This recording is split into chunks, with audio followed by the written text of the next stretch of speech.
Dios les bendiga, buenas tardes, qué bueno que están con nosotros otra vez aquí en Manantial Church, un privilegio que nos acompañen. Hoy estaremos compartiendo un estudio de la palabra del Señor y este estudio está precioso, me gustó mucho, el título es La verdadera libertad. Mi esposo, Juan José Olivares.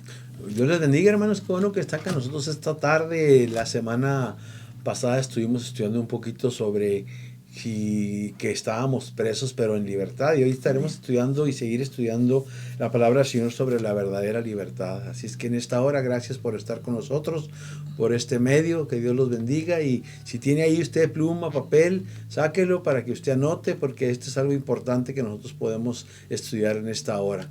La palabra del Señor nos dice ahí en el libro de Juan, en el capítulo 8, en el verso 31, nos dice así, en el nombre del Padre, del Hijo y del Espíritu Santo.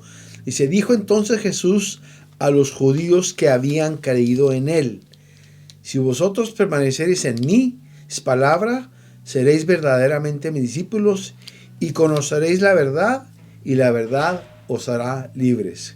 Jesús estaba refiriendo a los judíos que habían creído, pero no nada más a los judíos, sino también a los gentiles que habían creído en él. Entonces aquí nosotros podemos ver una clave preciosa y hermosa para poder tener crecimiento espiritual. Es importante que nosotros no nada más creamos.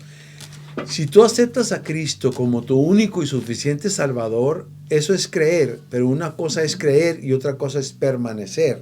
Y cuando el Señor nos dice aquí que si permanecemos en su palabra, seremos verdaderamente libres, es que cuando conocemos verdaderamente la palabra del Señor, es lo que nos va haciendo libres cada vez, ¿verdad? Porque vamos conociendo la voluntad de Dios para nosotros y va de nosotros desapareciendo aquello, ¿verdad?, que estorba para que nosotros podamos estar cada vez más cerca del Señor. Entonces, realmente creer es el primer paso. Así es. Creer es el primer paso, pero permanecer es lo que se da ya con el tiempo, cuando uno estudia, cuando uno escudriña la palabra, porque lo más importante para que tú puedas ser libre de todo lo que el enemigo quiere poner en tu vida es que tú conozcas la palabra. Jesús se defendió con la palabra cuando el enemigo vino y lo quiso tentar. Él vino, se defendió por la palabra. Entonces, si realmente tú quieres tener una relación personal con el Señor y realmente quieres ser libre de todo, tienes que conocer la palabra de Dios. Por eso es tan importante que la podamos estudiar. Los discipulados, ahora pronto estaremos otra vez con los discipulados los viernes aquí en la iglesia para poder seguir teniendo sabiduría de lo que Dios quiere que nosotros hagamos. Entonces, el permanecer, ¿verdad?, y el conocer son cosas distintas.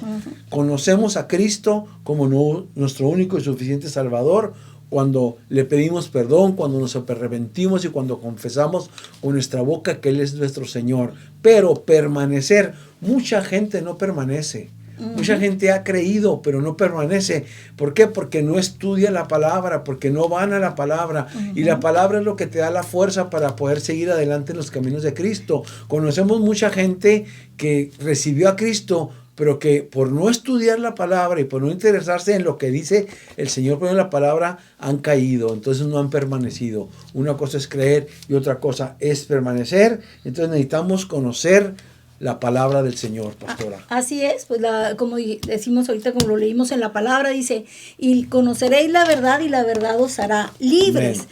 Y muchas veces cuando empezamos a conocer la palabra de Dios, las mentiras empiezan a salir a luz. Claro. Y entonces empieza uno a decir, bueno, ¿por qué yo creí por tanto tiempo esto que no dice la palabra de Dios? Nos damos cuenta de cuánto engaño y cuánta falsedad habíamos fabricado en nuestra mente, o habíamos pensado que así era, como así Jesús decía, como muchos dichos que se dicen, ¿verdad? Ayúdate que yo te ayudaré, como dice Dios. Eso no es cierto, eso no es bíblico. Cosas así que a veces decimos, Dios ve mi corazón y por eso yo soy así. No, tampoco.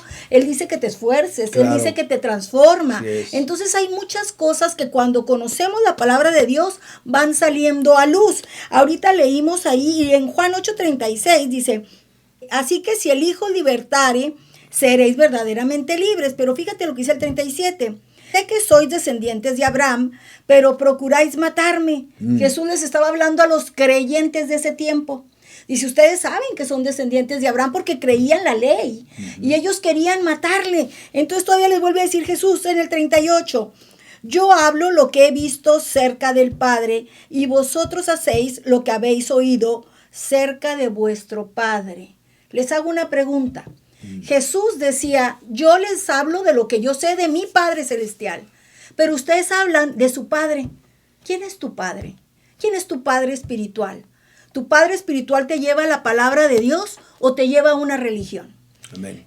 ¿Quién es tu Padre? Es lo que está diciendo aquí Jesús. Y si seguimos leyendo en el versículo 39 dice, respondieron y le dijeron, nuestro Padre es Abraham. Jesús les dijo, si fueseis hijos de Abraham, las obras de Abraham harías, pero ahora procuráis matarme a mí, porque os he hablado la verdad, la cual he oído de Dios. No hizo esto Abraham. Vosotros hacéis las obras de vuestro padre.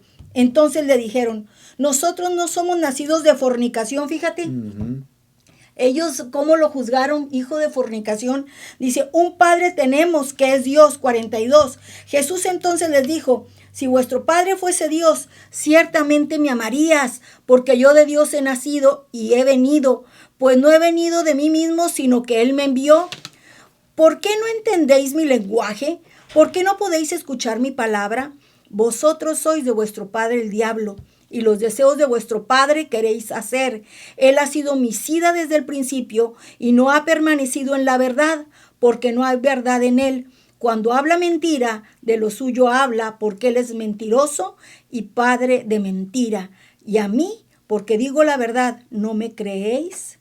Lo versículo 47 dice, el que es de Dios, las palabras de Dios oye. Por esto no las oís vosotros, porque vosotros no sois de Dios. Amén. ¡Wow! Lo que ¡Qué pasa tremendo! es que lo que vemos aquí nosotros es que el apóstol Juan, a lo que se estaba refiriendo cuando estaba escribiendo esto que escuchó de Jesús, es que lo que Juan estaba queriendo decir aquí y lo que Jesús dijo es que la gente iba a ser libre del pecado. Exactamente. O sea, la libertad que estamos hablando, la verdadera libertad, es que somos libres del pecado. Cuando tú conoces a Cristo, ya no quieres pecar más. Exactamente. Y si tienes conocimiento de la palabra, entonces vas a querer pecar menos. Entonces realmente la libertad no es el libertinaje del mundo, no es hacer lo que nosotros queremos, es hacer lo que dice la palabra de Dios. Cuando tú estás en verdadera libertad y obedeces la palabra, sientes una paz tremenda en tu corazón que ya no te afecta nada. Exactamente. El pecado ya no va a estar en ti. No es que vas a querer pecar, es que ya no puedes pecar por el conocimiento que vas adquiriendo de parte de la palabra de Dios. Es como cuando tú disciplinas a tu hijo y tú le estás Amén. enseñando, esto no lo hagas, Claro. esto no lo hagas, pero papá, y luego después dices tú, bueno, que aprenda.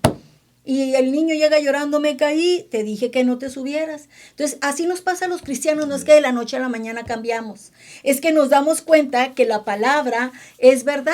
Y si la palabra dice que Él me va a libertar, quiere decir que si entre más yo lo conozco, más lo busco, Él me va a hacer libre de mi pecado, me va a hacer libre de mi adicción, Amén. libre de todo aquello que me roba mi paz. Eso quiere decir que entonces si yo creo, es el primer paso que yo voy a dar para entonces poder permanecer. Es un proceso.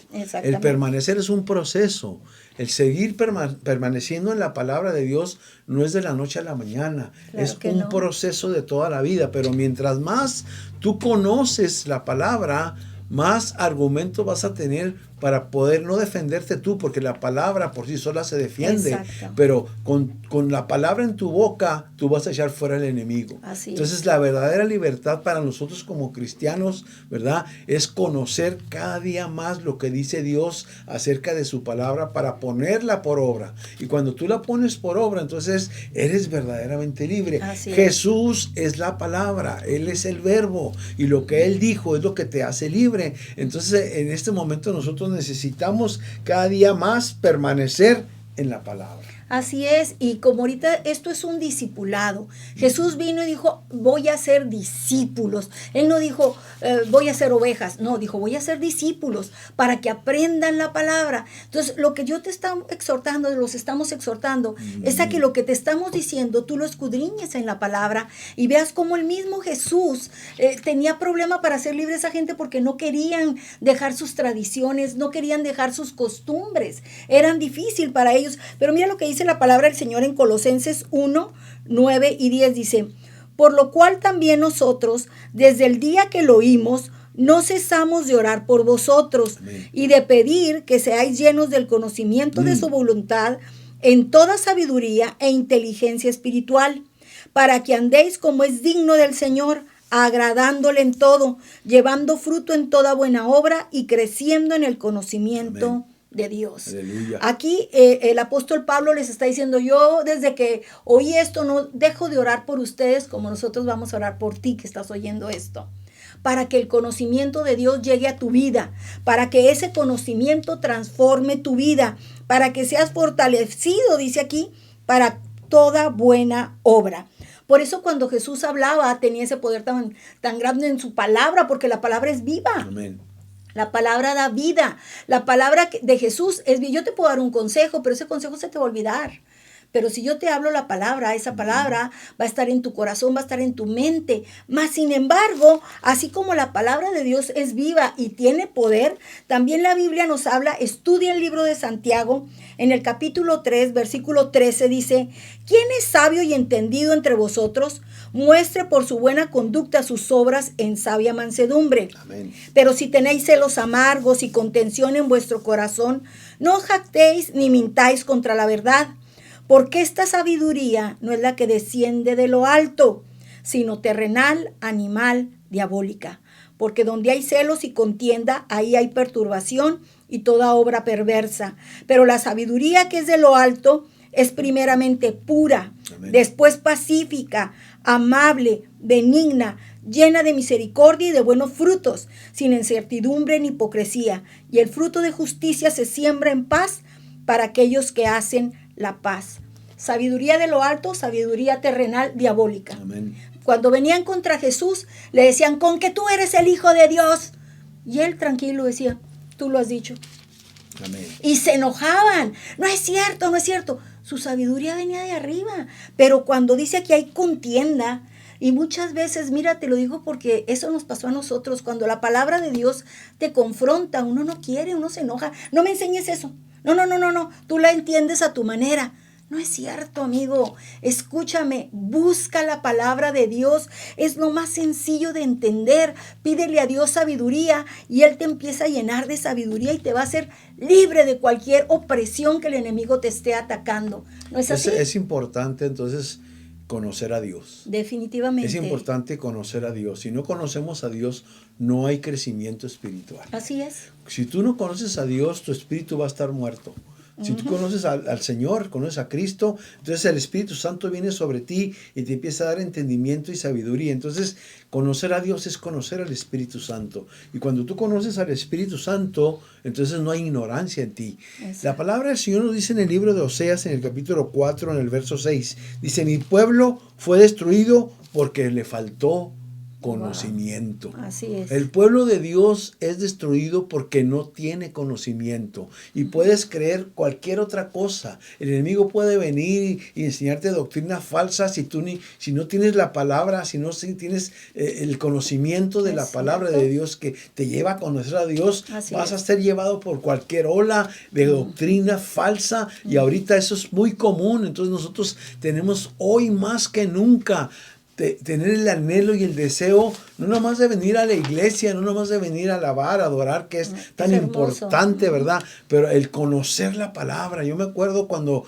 nosotros empezamos en Cristo hace ya más de 30 años, el hambre que nosotros teníamos de conocer, qué era lo que decía Dios, y qué decía Dios de esto, qué decía Dios. Mi Biblia, la más viejita que yo tengo, la tengo completamente subrayada y rayada de lo que yo quería saber, qué decía la palabra para yo poderla obedecer, para adquirir sabiduría, para adquirir conocimiento, pero más que todo, para conocer a Dios más de cerca. Así es. Entonces yo te voy a invitar que tú en tu casa, ahorita que no puedes salir o que no podemos venir a la iglesia, a los discipulados, que tú tomes la palabra de Dios, varón, hermana, que tú tomes a tus hijos ahí, los reúnas y empiezas a leerles la palabra, enseñarles lo que dice Dios de estos últimos tiempos que estamos viviendo, porque Cristo viene pronto. Entonces realmente, si nosotros conocemos la palabra, verdaderamente seremos libres de toda condenación. Así es. Amén, pastora. Así es. Qué hermosa es la palabra de Dios, ¿verdad? Amén. Y sobre todo, ya para terminar, algo que me gusta mucho es que la verdadera verdad, válgame la redundancia, la verdadera verdad es aquella que vino a enseñar Jesucristo. Y Él tiene un argumento hermoso. Primero que nada, tiene la verdad. Segundo, está basado en un destino histórico donde Él vino a comprobar más de 500 profecías dadas Amén. desde el Antiguo Testamento. Su argumento máximo fue los testigos que estuvieron a su lado y el pueblo que vio las maravillas y los milagros. Jesucristo no es un mito. Jesucristo no es un ídolo más. No. Jesucristo es el Hijo de Dios. Amén. Y es el único camino que tú debes de seguir. No en vano Dios lo mandó para cumplir su propósito. Entonces los argumentos que Jesús daba, no era necesario que se peleara con la gente. Lo crucificaron, pero resucitó. Amén. Él dejaba callada a la gente por sus argumentos que lo respaldaban. No te dejes engañar. La verdad está en Jesucristo y está comprobado en su palabra. Él viene pronto. Él quiere hacerte libre de cualquier mentira y de cualquier opresión. Él lo dijo, Él dijo, yo soy el camino, yo soy la verdad y yo soy la vida. Así y es. Nadie, dijo Él, nadie va a venir al Padre si no es por mí. Así es. Es tiempo de que tú vengas al Padre por medio de Jesucristo. Sí, Señor. Él es el camino. Él te perdona tus pecados. Así es. Si tú vienes y le pides perdón y te arrepientes, Él entra en tu corazón, entonces el Espíritu Santo vendrá y empezará a darte ese deseo, ese anhelo de leer la palabra del Señor y de tener más conocimiento de Dios. Y mientras más conoces a Dios, más libre vas a ser. Así es. Tú que estás ahí en tu casa, que me estás viendo, si nunca le has entregado tu vida a Cristo, yo quiero hacerte esta invitación. Sí, Señor. Entrégale tu vida a Cristo, pídele perdón, arrepiéntete de tus pecados y verás una vida nueva. Si tú estás ahí y quieres hacer conmigo esta oración, yo te voy a pedir que repitas esto conmigo y le digas al Padre: Señor, en esta tarde yo vengo delante de ti, me arrepiento de mis pecados, te pido perdón, Señor, entra en mi corazón, sé mi Señor, Señor, lávame con tu sangre, gracias por haber morido por mí en la cruz. Ahora, Señor, tú vives en mí y ahora soy tu hijo. Sí, en el nombre de Jesús. Amén. Señor, bendice cada familia que escuchó este mensaje, bendice cada hermano, bendice cada persona que hizo esta oración, que tú los guardes y tú los cuides en el hueco de tu mano. Y declaramos en esta hora una grande bendición, sabiduría y entendimiento y libertad en cada hogar, en el nombre poderoso de Cristo Jesús. Amén. Que Dios te bendiga, hermano. Dios te bendiga, mi hermano. Gracias por estar con nosotros.